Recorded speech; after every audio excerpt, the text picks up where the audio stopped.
तू ही अब, तू ही तब, तू ही कल तक है, तू ही तो फलक है, तू ही तेरा लक है। तू ही जग में अलग, तू ही बेधड़क है, तेरी ही महक है, तू ही तेरा लक है। इस पल में जियो, वक्त को जाने ना तो, अब दिल में जो आग है उसे बढ़ जाने दो। तेरी शान की पहचान हो, कुछ ऐसा कर दिखाना कि नाम लेगा ये ज़माना, तेरा नाम लेगा ये ज़माना।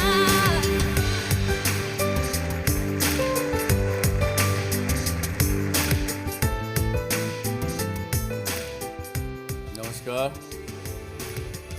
आज का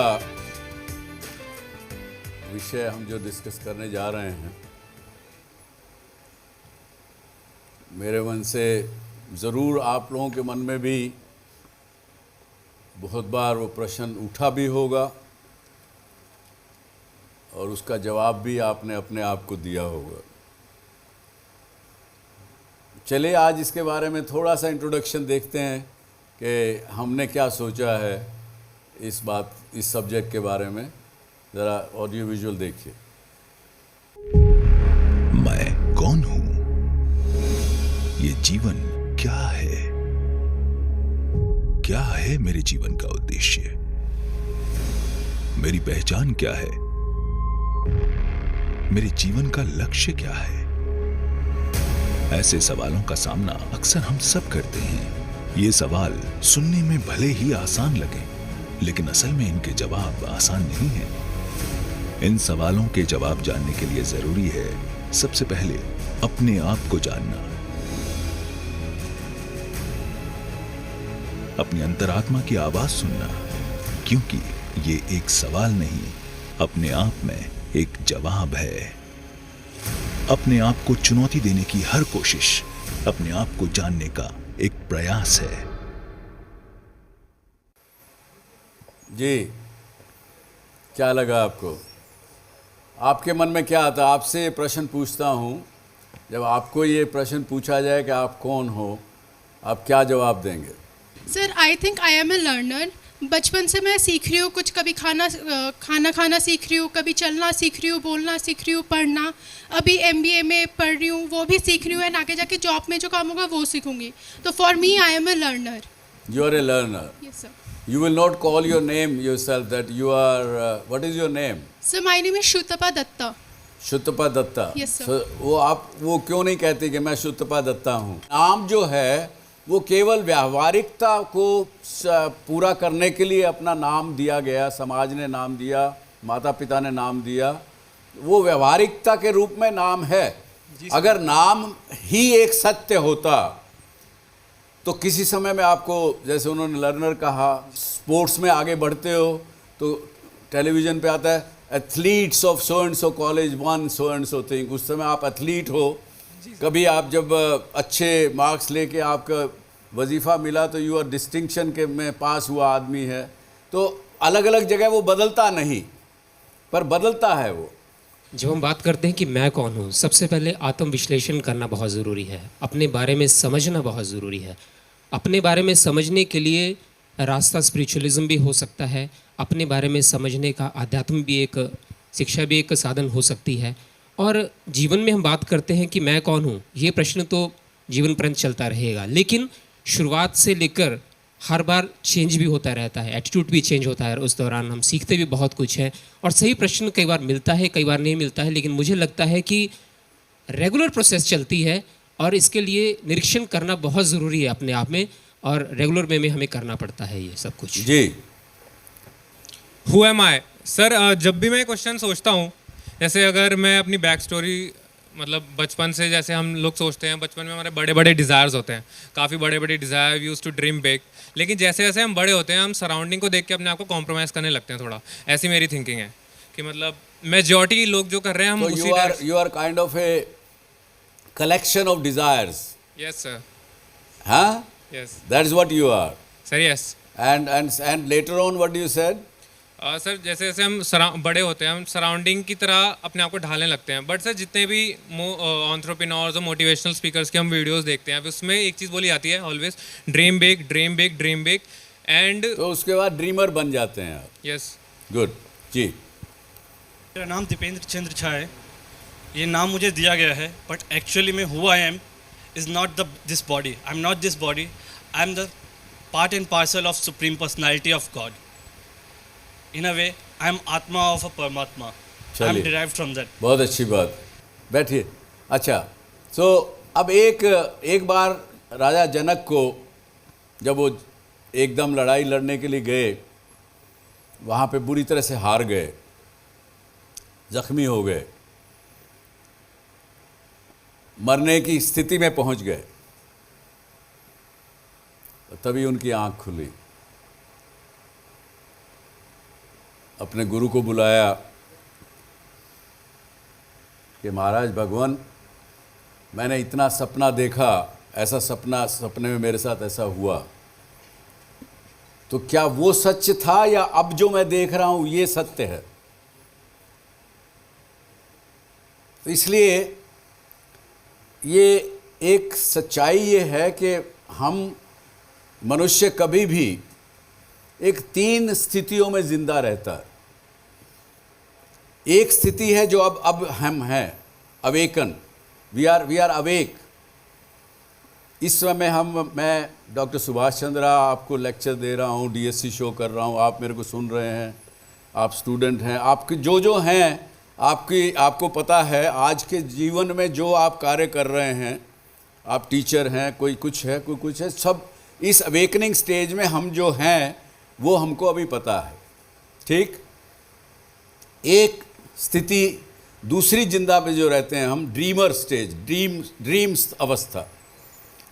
ये बॉडी जब हम सोते हैं हम ड्रीम करते हैं।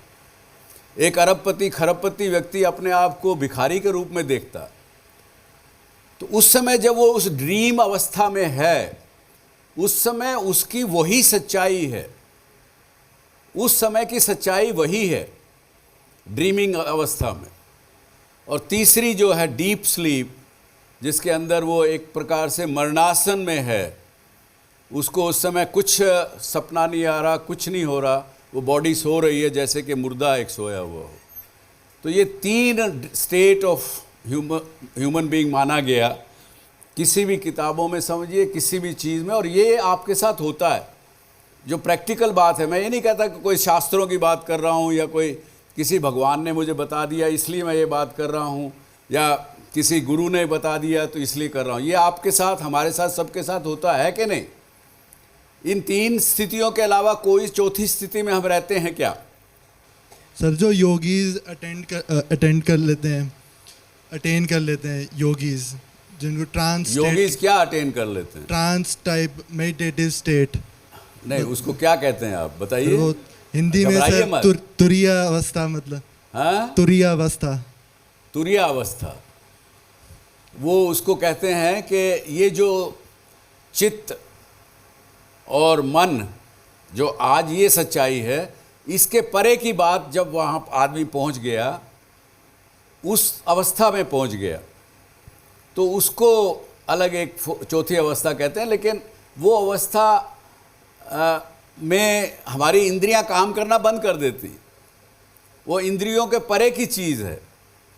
तो इसलिए जिंदा रहते हुए और रहते हुए हमारे साथ 3 के अलावा कुछ चौथी अवस्था नहीं है। अगर इसको बात को आगे बढ़ाएं, जैसे मैंने कहा पहले कि आप लोगों ने भी अपना कई नाम लिया, किसी ने आत्मा कहा, किसी ने कर्मयोगी, कर्मा करने वाला कहा, किसी ने कुछ कहा। तो अगर देखें तो हम अपना रोल जगह जगह हर समय पे बदलते रहते हैं। और जिसे मैंने पिछले वीक का शो अगर आपने देखा, उसमें बताया, अगर गहराई से सोचेंगे तो जो विचार, किसको दर्द होता है? जब शरीर में दर्द होता है, किसी प्रकार का भी दर्द हो, चाहे सूजन हो, किसी बहुत दौड़ के आए हों, रात को नींद नहीं आई, उस दिन काम कर रहे हैं तो शरीर दर्द करने लगता है, तो उस दर्द को कौन महसूस करता है? मैं महसूस करता हूँ। वो मैं कौन है जी? वो मैं कौन है? मैं वो अगेन घूम के वहीं आ गए हम। चलिए बताइए। Mind in our body. हाँ, mind in body, our mind in the body feels that pain. लेकिन ऐसे ही जो 6 इंद्रियां हमारी हैं, टच पॉइंट की 6 जो द्वार हैं, जो वो सब जो चीज़ें हैं, उन पर जो चीज़ें होती हैं उस पर जो रिएक्शन हम करते हैं, वो एक्चुअली जो विज्ञान जो जागता है, जो उसको बात को सुन के उसको कहता है कि कुछ आया, वो विज्ञान आपका जो है वो एक मैं का रूप है। मैं यानी ये जो 3.5 हाथ की काया, हार्ड मास का पुतला, ये मैं नहीं है। और ड्रीम स्टेज में भी जब आप जाते हैं तो वो भी एक रियल अवस्था है, उसको भी आपका जो ड्रीमिंग माइंड है वो महसूस करता है। जो प्रैक्टिकल लाइफ है, जो हम लोग सांसारिक व्यक्तियों की वो है, उसमें तो ये मानना पड़ेगा कि जो हम बनना चाहते हैं, जैसे हम जाना चाहते हैं, वैसे कर्म करेंगे हम तो वैसे ही जाने जाएंगे। और उसके लिए हमको अपना लक्ष्य निर्धारित तय करना पड़ेगा और उस पर काम करते रहना पड़ेगा। तो कर्म भी बीच में आ गया, आपकी चॉइसेस भी बीच में आ गई, और जितनी और बातें आप लोगों ने अलग अलग जगह से अलग अलग तरह से कही, वो सब इसके अंदर समाहित हो जाती। अगर अध्यात्म के रूप से देखें तो केवल जो हमारा विज्ञान 6 इंद्रियों के हैं, जो हमारे साथ घटता है, उसके ऊपर जो रिएक्ट करता है वो विज्ञान करता है, उसी को ही मैं कहा गया। जहाँ आप अच्छे कर्म करने लगते हैं, कुछ लोगों को देने की भावना रखने लगते हैं, जहाँ आपके मन में करुणा जागती है, जहाँ जैसे पिछले हफ्ते आपने देखा होगा शो में, एक गुप्ता जी पुराने 85 वर्ष के पुराने बुज़ुर्ग गरीबों को ऑल इंडिया मेडिकल इंस्टीट्यूट के सामने सामान बांटते हैं, खाना देते हैं, सब करते हैं। जब उनकी वो भावना में चले गए तो उनका मैं मेरा ख़त्म हो गया। ये मुझे लगता है कि ऐसे आदमियों का, ऐसे व्यक्तियों का उसमें चेंज हो जाता है। इसी प्रकार से अगर आप देखेंगे तो आज हमारे इस बीच में इसी प्रकार की एक शख्सियत हमारे साथ में हैं, श्री रवि जी कालरा। इनको कहा गया no honking man of India. इन्होंने एक हफ्ते के अंदर 1 लाख कारों के ऊपर स्टिकर लगाए कि डोंट हॉन्क, नो हॉन्किंग।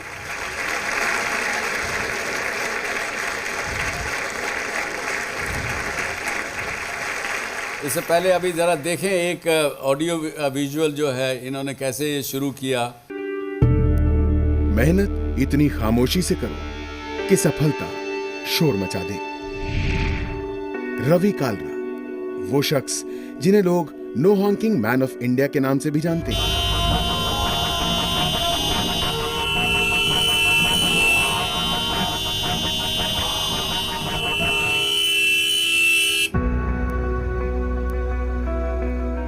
आर्थिक तंगहाली में अपना बचपन गुजारने वाले रवि कालरा छोटी उम्र में ही मार्शल आर्ट इंस्ट्रक्टर बन गए और अपने खेल की बदौलत करीब 47 देशों की यात्रा तय की।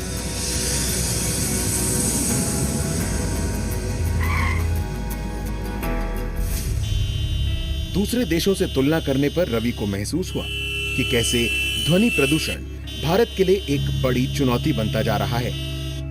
भगवान जी के आशीर्वाद से मेरे को अराउंड 47 कंट्रीज़ ट्रैवल करने का सौभाग्य प्राप्त हुआ। तो मैं जिस भी वेस्टर्न कंट्री में गया, मैंने वहाँ कभी हॉर्न बजते नहीं देखे। उल्टा वहाँ तो क्राइम की तरह इसको देखा जाता है, हॉर्न बजाने को। तो मैं बहुत परेशान रहता था कि हमारी कंट्री में इस हॉर्न को इतना मिसयूज़ क्यों किया जाता है। तो मैंने फिर प्रण ले लिया, इसमें लोगों को एजुकेट करने की कोशिश करता हूँ। तो सन 2008 से ये नेवर एंडिंग अभियान हमारा चल रहा है।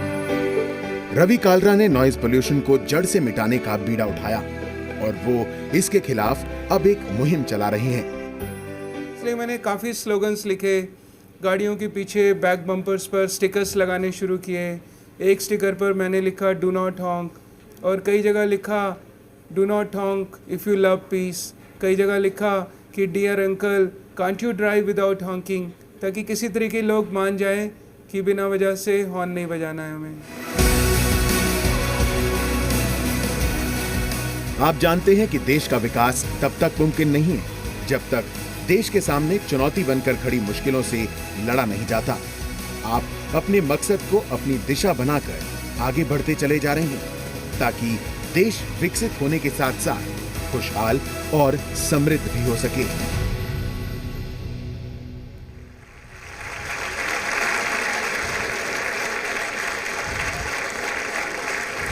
ये आपके मन में विचार कब से आया, कैसे आया कि you became no honking man of India?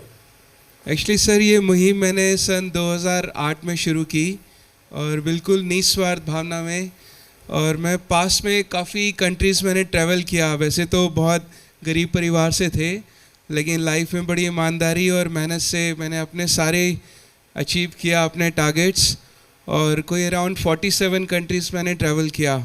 लेकिन किसी भी सभ्य कंट्री में जाता था तो मैंने कहीं भी वहाँ हॉर्न बजते नहीं देखे, तो मैं बड़ा परेशान रहता था कि हमारे देश के अंदर जो अननेसेसरी व्हीकल हॉकिंग है। हाँ जी, यू आर मिसिंग समथिंग। जो आदमी को नॉइज में रहने की आदत पड़ जाए और उसको अचानक आप शांति का वातावरण दे दो, हाँ जी, तो वो कहेगा अरे हुआ क्या, समथिंग इज मिसिंग। जी सर, बिल्कुल मैंने ऐसे रियलाइज़ किया हाँ। कि हमारे देश में जो हॉकिंग की डेफिनेशन है वो बिल्कुल ख़राब हो चुकी है। वो इतनी ख़राब हो चुकी है कि हम एम्बुलेंस को भी जगह नहीं देते। और फॉरेन के अंदर ऐसे है कि अगर आपने गाड़ी का हॉर्न बजाया तो आपके आगे जाने वाली 5 गाड़ियाँ आपको साइड दे देंगी। उनको लगता है कि आपकी गाड़ी में मरीज है, इसलिए आपने हॉर्न बजाया और आपको हक चाहिए आगे निकलने के लिए। तो मुझे लगा कुछ करना चाहिए। पर आप उसको क्या कहेंगे जब मैं अपना घर में बर्थडे मना रहा हूँ, पार्टी कर रहा हूँ, 100-200 दोस्तों को बुलाया हुआ, बड़े ज़ोर से ऑर्केस्ट्रा बज रहा है, पूरे मोहल्ले में आवाज़ जा रही है, उसको क्या कहेंगे? सर, कायदे से तो सुप्रीम कोर्ट ने उसके भी नॉर्म्स बनाए हैं कि एक स्पेशल टाइम जोन बनाया हुआ है, उसके अंदर ही आप ऐसे नॉइज़ फैला सकते हैं, जैसे कि मंदिर मस्जिद गुरुद्वारों में या फिर पार्टीज के अंदर। कोई मानता तो नहीं ना उनको। ये मानना चाहिए, तभी देश का बुरा हाल हो रहा है इस समय कि हम सब मानते ही नहीं है तो कानून को। अल्टीमेटली आप जो घर बैठे देख रहे हैं इस DSC शो को, आपको मैं बताना चाहूँगा कि ये हम और आप हैं जो वातावरण को अंदर पोल्यूशन फैलाते हैं, ना कि इस देश में कानून हैं, इस देश की सब व्यवस्था है। और आपके मेरे मन में भी आएगा जब हमको कुछ अच्छा कान में आवाज़ जब प्रेशर से आती है, वो हमें भी बुरा लगता है, तो क्यों हम फिर बार बार करते हैं। इसलिए हमारे देश के प्रधानमंत्री ने क्या कहा, हर भाषण में वो कहते हैं कि जब तक इस देश के 125 करोड़ लोग अपने आप का लक्ष्य तय नहीं करेंगे किसी न किसी चीज़ का, तब तक देश सरकार के भरोसे सुधर नहीं सकता।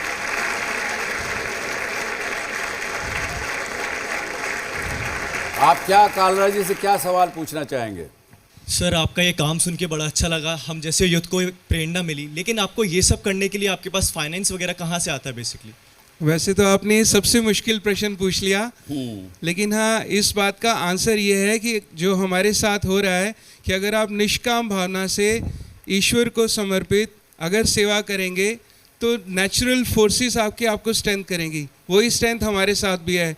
हमारे पास हमारी संस्था जो है वो सरकार से मान्यता प्राप्त है, लेकिन आपको जान के दुख लगेगा, अनफॉर्चुनेटली आज तक कभी कोई गवर्नमेंट पैसे नहीं मिले, और उसके बावजूद भी इतना खर्चा है, हर रोज़ का खर्चा लाखों में है। लेकिन अगर आप निष्काम सेवा करेंगे तो अपने आप लोग आके हेल्प करते हैं। तो ऐसे ही हमारे साथ भी है, कुछ लोगों ने मंथली प्लेज कर दिया, उससे सेवा चलती रहती है और दिन रात हम लगे रहते हैं।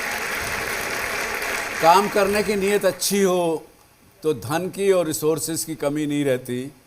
इस बात का बड़ा उदाहरण कालरा जी तो हैं ही हैं, आपकी ये संस्था भी है। ये सब करने पर आपको कुछ और ज़्यादा अंदर से महसूस हुआ कि आप कौन हैं? जी बिल्कुल, काफ़ी कुछ समझ में आया, सीखने को मिला। यही समझ में आया कि हम सब भी ईश्वर के भेजे हुए दूत हैं, क्योंकि अगर आप कंपैरिजन देखें, जो मानव का ब्रेन है वो किसी भी प्राणी से मैच नहीं खाता है, वो सबसे अल्टीमेट है। तो मुझे लगता है कि भगवान ने इसलिए हम सबको अल्टीमेट ब्रेन दिया था ताकि हम जीव जंतुओं, वनस्पति और मानव कल्याण और अपने ब्रह्मांड के लिए कुछ करें। इसलिए हमें यहाँ पर भेजा गया था और हमें सेवा करनी चाहिए। Very good. इन्होंने इनका कहने का मकसद कि देखिए, पशु कोई भी होता है, गाय है, गाय घास ही खाएगी, वेजिटेरियन ही खाएगी। शेर है, वो नॉन वेज ही खाएगा। तो उनका जो माइंड है पशुओं का और जितने बीइंग्स हैं, उनका माइंड इज़ प्री डिटर्मिन्ड। उनका कंप्यूटर में पहले से प्रोग्राम फिक्स है, उसके आगे पीछे वो कुछ नहीं करते हैं और कर भी नहीं सकते हैं। लेकिन ये मनुष्य का ही माइंड है जो एक सोच सकता है, अच्छे भले की जान पहचान कर सकता है, उस पर अमल कर सकता है, उसमें करुणा भी जग सकती है, उसमें घृणा भी जगती है, दोनों जगती है। जो दर्शक मेरे घर पे बैठे हैं, इस शो को देख रहे हैं, उनसे क्या कहना चाहेंगे? मैं तो हाथ जोड़ के यही निवेदन करना चाहता हूँ कि हम सबको सेवा करनी चाहिए। इससे आपकी बहुत पॉजिटिव एनर्जी होएगी, आपके दुख दर्द दूर हो जाएंगे, आपको नींद भी बहुत अच्छी आएगी, आपके दुश्मन भी आपसे दूर बन जाएंगे और जो भी आपके काम नहीं बनते हैं वो भी बनने लग जाएंगे। आपकी भगवान जी से कनेक्टिविटी भी हो जाएगी और सेवा का रास्ता ही आपको मोक्ष की तरफ लेके जाता है। बहुत अच्छे, बहुत। कालरा साहब, बहुत बहुत धन्यवाद मेरे शो पर आने के लिए। Thank you very much. DSC show में मैं केवल अकेला मोटिवेटर रहूं या मैं अकेला हूं, ऐसा मेरा मानना नहीं है। हमारे पास और भी बहुत मोटिवेटर्स रहते हैं, इस देश में हैं। तो हमारे बीच में ऐसे ही आज एक गेस्ट को मैंने बुलाया है। तो इनका साची सोनी जी एक माउंटेनियर हैं, ये वो हमारे बीच में हैं। मैं उनको बुलाना चाहूँगा आपसे बात करने के लिए। स्वागत है साची जी, वेलकम वेलकम। साची जी, आपने you are first from the country to reach Mount Elbrus, climbed Australia's 10 highest peaks, North America's highest peaks, -40 degrees में, and pulled 16 kg of weight for 22 days. Can you look, does she look like that? I don't think she look like that to me. Where do you get this energy from? So everything is mind actually, you know. So everything is mind. Yeah, everything is in your head. Yeah, so you have to believe yourself that yes, you're capable of doing that. And I think also apart from that, you have to do a lot of hard work. So which you obviously cannot escape. Hard work से, परिश्रम से आप कभी भाग नहीं सकते अगर आपको better results चाहिए तो. चलिए आपके प्रश्न साची से. My question was कि how do you get motivated to like this is a very tough task you have to do, climbing mountains in such low temperatures. So how do you get motivated from your family or friends or so? Well, I really think when you talk about motivation, first of all, if you're doing something that you love, motivation अपने आप आ जाएगा. Secondly, I really think family and the society, they play very important role because अगर family का support and strength होता है तो आप automatically mind में कहीं ना कहीं सोचते हो.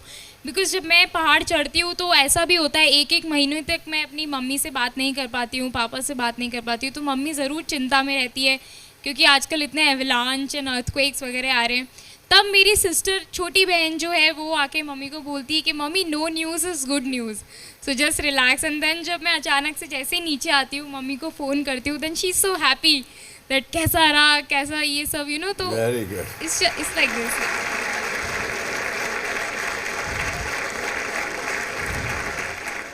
My question is that you said right now everything is mind. Yeah. So एक लाइन मैंने पढ़ी थी, to change your life you must change yourself first. तो प्रैक्टिकल लेवल में what are the real steps and what are the challenges you faced? Well, ये चीज़ तो बिल्कुल सही है. देखो, अगर ऐसे भी कितने लोग होते हैं जो सोचते हैं मैं देश बदल दूंगा, ये बदल दूंगा. मुझे लगता है सबसे पहला बदलाव ना हमारे घर से शुरू होता है, चाहे वो इक्वालिटी हो, जेंडर इक्वालिटी हो, चाहे कुछ भी हो. अगर आप अपना आसपास का इन्वायरमेंट सही कर सकते हो तब आप बड़े लेवल पे सोच सकते हो. बिकॉज आपको जब आप चैलेंजेस फेस करोगे धीरे धीरे लाइफ में, देन यू विल लर्न यार actually failures are inevitable in life. वो आएंगे, you can not stop them. But जो सबसे ज़्यादा लर्निंग आपको मिलेगी वो आपके फेलियर्स से मिलेगी, more than your success. So challenges that I faced were obviously before any climb. Like now I'm headed 7,000 metre की माउंट सतोपंथ क्लाइंब करने जा रही हूँ जो गढ़वाल हिमालयाज़ में है. It's one of the most technical peaks in the Himalayas. तो उसके लिए I have to prepare, train myself. Now I'm in MA final year. I'm also working. I also have to dedicate 3 hours every day for my training, which is 10 kilometers running, swimming. Because कुछ भी पाने के लिए ना there has to be a plan that you have to follow and also discipline. Discipline in life is must. ऐसे नहीं होता है यार आज मिस कर दिया वो मिस कर दिया. जब मतलब स्वामी विवेकानंदा की मैंने बहुत किताबें पढ़ी है और उनका एक कोट आप लोगों से शेयर करना चाहूँगी. जब आप कोई एक एम अपनी लाइफ में ले लेते हो ना तो dedicate everything to that, every nerve mind body everything to that. And देखना आप, बहुत अच्छी बात है, बहुत अच्छी बात. ऐसी कोई चीज़ नहीं होगी जो इम्पॉसिबल लगेगी आपको लाइफ में.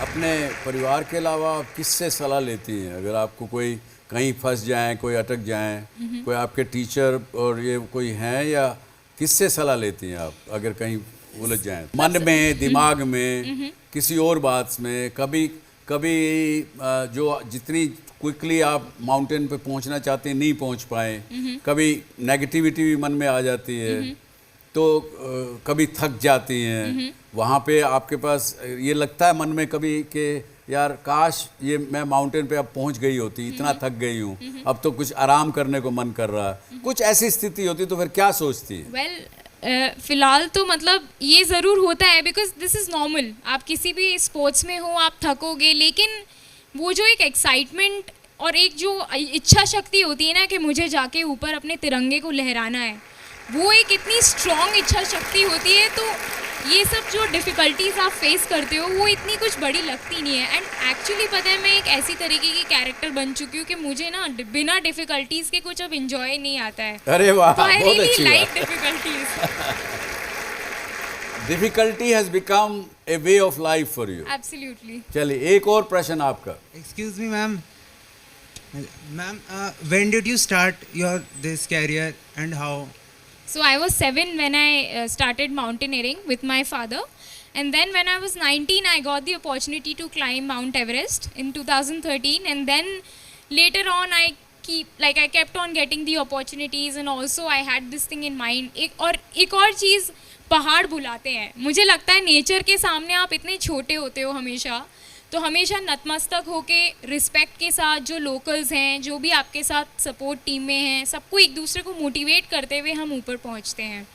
यही बात पहाड़ों के बारे में जैसे साची ने कहा, उसी तरह से समुद्र भी वैसे ही बुलाता है. Absolutely. समुद्र के नीचे भी जो स्कूबा डाइविंग करने वाले लोग होते हैं, उनको भी वहाँ नीचे जाके जो कैसे हारमनी में लोग रह रहे हैं, कैसे हारमनी में सब कुछ चल रहा है, एक सिम्फनी की तरह से सब चीज़ चल रही है, इसका आभास होता है. अगर हम अपने पेरेंट्स को कहें कि हमने ये चीज़ करनी है तो दे जस्ट से कि हाँ आप अपनी स्टडीज़ पे फोकस करो, ये बाद में कर लेना, ये कभी और कर लेना. Sir we don't get that type of support.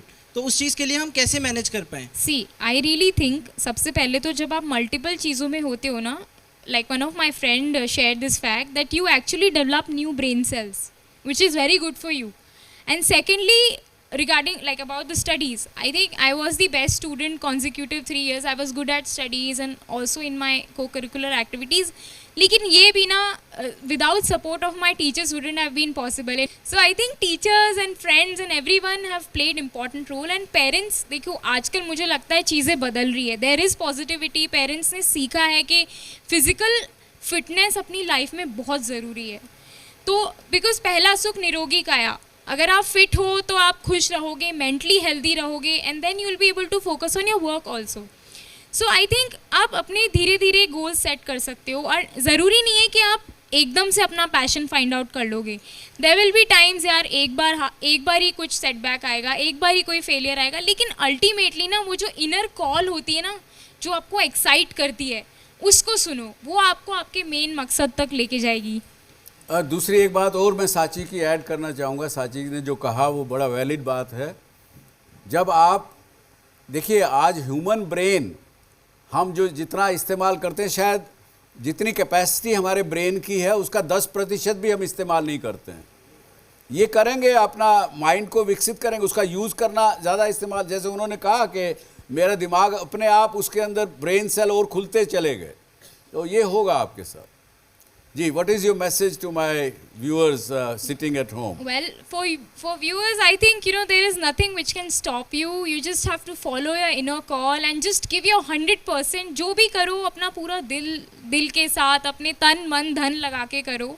और आई थिंक कर्म ही एक सबसे बड़ी, कर्म योग जिसे कहते हैं, कर्म एक ऐसी चीज़ है, it will work as a meditation for you people. Actually में आप लोगों को कहीं इधर उधर मोटिवेशन ढूंढने की ज़रूरत नहीं है। एक्चुअली जो बिगेस्ट मोटिवेशन है वो आप खुद हैं। आपको बस अपने आप को सुनना है। आई थिंक आजकल बाज़ार में, समाज में बहुत क्लटर्ड इन्फॉर्मेशन आपको मिलेगा, लेकिन एक कॉन्शियस होता है हमारा जो आपको हमेशा बोलेगा, चाहे आप कुछ भी गलत काम करेंगे वो आपको हमेशा एक आवाज़ देगा। उसको सुनना शुरू कीजिए, वो इतना स्ट्रॉन्ग बन के आएगा and you have the infinite power. Very good, बहुत बहुत साची, बहुत बहुत धन्यवाद। आप आए यहाँ पे, हमारे लोगों को, यहाँ इन लोगों को भी, और जो घर पे बैठे आपको देख रहे हैं उनको मोटिवेट किया। बहुत धन्यवाद, thank you, all the best. आज की क्या लर्निंग हमारी, कौन बताना चाहेंगे? सर, शो के स्टार्टिंग में आपने जैसे बोला कि बहुत वास्ट कॉन्सेप्ट है, आप क्लियर नहीं हो कि आप कभी माँ हो, कभी आप बहू हो, कभी आप बेटा हो, कभी आप एक देशभक्त हो। सर, मैं यहाँ बैठ के इतनी देर से ये सोच रहा था कि आखिर कहाँ से हम शुरुआत करें। हम अपने बचपन से शुरुआत करें कि मैं कौन हूँ। आपने पिछले शो में कहा था कि अपने प्रेजेंट से सीखो, तो सर क्या मैं प्रेजेंट से स्टार्ट करूँ कि मैं कौन हूँ, या फिर सर मैं अपने फ्यूचर को देख के सोचूं कि मैं क्या बन सकता हूँ? तो सर इसके बारे में मैं क्लियर नहीं हूँ सर, इससे आपसे। बड़ा अच्छा प्रश्न है आपका, वेरी गुड। जैसा मैंने पहले कहा आपको, पहले तो आप क्या बनना चाहते हैं, कैसे आप अपने आप को लोगों को जनाना चाहते हैं, वो तय करिए और उसके लिए काम करना शुरू करिए। और काम करना कहाँ से? By living in the present. आप इस समय में क्या हो? इस समय में you are a learner, that is what you are. जब क्वेश्चन पूछेंगे ना, who am I am a learner at this moment, this is the fact of this moment, okay. Then अभी यहाँ से निकल के जाएंगे, you are playing a game, you please concentrate in that. At that time you are A sportsman, you should remind your self that at the moment मेरा धर्म जो है इस समय गेम खेलना है, इस गेम के प्रति श्रद्धा रख के काम करना है। जब आप घर में अपने माँ बाप से इंटरेक्ट कर रहे हैं, वहाँ पे आप बेटे हैं, अपने माँ बाप को कैसे व्यवहार करना, उनसे किस प्रकार से पेश आना, ये आपको जानना होगा। उस समय में आप बेटे का रूप में काम कर रहे हैं, तो आपका जो मैं कौन हूँ, इस बात का जवाब हर समय अलग अलग अवस्थाओं में अलग जवाब आपको मिलेगा। लेकिन प्रेजेंट में रहना आपको सीखना पड़ेगा। इस समय में मैं क्या हूँ, इससे आगे ढूंढने का प्रयास मत करिए। उससे आगे ढूंढने की बात करेंगे तो अध्यात्म की बात में चले जाएंगे। उसके लिए समय है आपके पास, मेरे ख्याल से। जी, क्या सीखा अभी? अगर हम 10 जने भी इकट्ठे हो जाते हैं, लाइक सोसाइटी का डेवलपमेंट जो नहीं हो रहा है, पॉवर्टी हम लोग कहते रहते हैं, बट पॉवर्टी रिजॉल्व करना इतना भी बड़ा टास्क नहीं अगर हम लोग खुद भी इनिशिएटिव ले लें। I agree with you, I agree. अगर एक बच्चे को आप सिखा देंगे एक काम करना, तो वो सीख गया और वो बेचना, उसको मोटिवेशन फिर मिलती रहेगी, वो दोबारा भीख मांगने नहीं जाएगा। Absolutely. ये चीज़ मैं शेयर करना चाहता हूँ। I agree with you, 100%। साधुवाद आपको, बहुत बहुत। सर, फर्स्ट ऑफ ऑल आपकी लाइफ एक्सपीरियंस, आपकी ऑटोबायोग्राफी हमेशा मेरे लिए इंस्पिरेशन रही है। सर, जैसा अभी आपने कहा हु एम आई, अपने आप को डिस्कवर करने के लिए हमें अपने गोल्स, अपने ऑब्जेक्टिव्स डिस्कवर करने होते हैं। लेकिन सर कई बार होता है लाइफ में हमारे शॉर्ट रन गोल्स भी होते हैं, लॉन्ग रन गोल्स भी होते हैं। सर कई बार मैंने एक्सपीरियंस किया है, शॉर्ट रन चेस करते करते लॉन्ग रह गए, लॉन्ग को चेस करते करते शॉर्ट में प्रॉब्लम आ गई। सर ऐसा क्या करें कि दोनों मैनेज हो जाए, या किसी एक में एक्सेल हो जाए, या ऐसा क्या करें जो अच्छे से दोनों चीज़ हो जाए? वो देखिए, जैसे सांची ने क्या कहा, एक समय में जब आप कुछ करते हैं तो गिव इट 100% टू दैट। आप अपने आप को कंफ्यूज मत करिए। लेकिन सर अगर मुझे short term, long term, long short, short, इसमें मत जाइए। अब मुझे तय करना है कि मेरा पहला पड़ाव कौन सा है। यहाँ से मैं इस स्टेशन से निकलूँगी, अब इसके बाद मेरा पड़ाव अगला कौन सा। उस पड़ाव पर पहुँच गए आप, और उससे आगे जब चलना है तब वहाँ तय करिए कि अगले पड़ाव पे कहाँ जाना। तो कन्फ्यूजन नहीं होगा। कन्फ्यूजन नहीं हुआ तो फिर ये दुविधा नहीं मिलेगी आपको। तो आज की बात का कंक्लूजन यही कि आप हर डिफरेंट समय में डिफरेंट हो। कोई एक एंटिटी के नाम से अपने आप को आप नहीं जान सकते, ऐसा मेरा मानना है। और दूसरा, जितना कुछ देने जानने की भावना अगर जहाँ तक होगी आपकी, जैसे कि कालरा साहब को देख के आपने किया, तो उसमें आपकी भावना और ज़्यादा क्लियर होगी अपने आप के बारे में भी, अपने आप को पहचानने में भी। और तीसरा, जो जैसे सांची ने कहा कि जो करो उसको 100% करो, उसके बारे में 99.99% मत करो। तो ये आज का कंक्लूजन है। और जो कुछ है वो आपके पास अपने अंदर है, कोई बाहर सॉल्यूशंस मत ढूंढिए, अपने अंदर ढूंढिए। आपके पास सब कुछ सॉल्यूशन आपको अपने अंदर मिलेगा, उसमें आपको पता लगता रहेगा। बुलाना चाहूँगा कि Nand Kishore ji Garg, chairperson of this university, to say a few words to my audiences and to all of you as well. सहज बनो, सरल बनो, सीखने की इच्छा रखो, रास्ते अपने आप खुलते चले जाएंगे। और इसके 2 उदाहरण अभी आपने देखे, और तीसरे स्वयं भाई सुभाष जी हैं। तो आप, मैं समझता हूँ कि जीवन में कोई न कोई रोल मॉडल होना चाहिए। पहले होते थे, हम जब पढ़ते थे स्कूलों में, पिछले 20 साल में रोल मॉडल केवल शाहरुख खान और ये खान और वो खान हो गए, और बाकी सबको हमने भुला दिया। मैं समझता हूँ कि एक बहुत मीडिया के माध्यम से संस्कारों को जीवित करना, और कैसे आज इस एक शो में मैंने देखा सुभाष जी एक बुजुर्ग के पैर छू रहे थे। तो ये जो संस्कार फिर से जागृत हो जाए इस शो के माध्यम से, मैं भगवान से प्रार्थना करता हूँ कि सुभाष जी को अधिक शक्ति दें, अधिक सामर्थ्य दें कि 700 करोड़ लोगों का, जैसे भी पता है 7.6, इनकी रीच तो सब तक हो सकती है, उन सब तक रीच हो, और ये पूरा विश्व एक ऐसा परिवार की तरह बन जाए। वसुधैव कुटुंबकम की जो हमारी धारणा है वो पूरी हो। मैं पुनः अपने सारे महाराजा अग्रसेन परिवार की ओर से, क्योंकि वो भी उसके हिस्से हैं, परंतु फिर भी पूरी टीम को बहुत बहुत धन्यवाद करता हूँ। जय हिंद। चलिए, इसके साथ ही आप सबको बहुत बहुत धन्यवाद।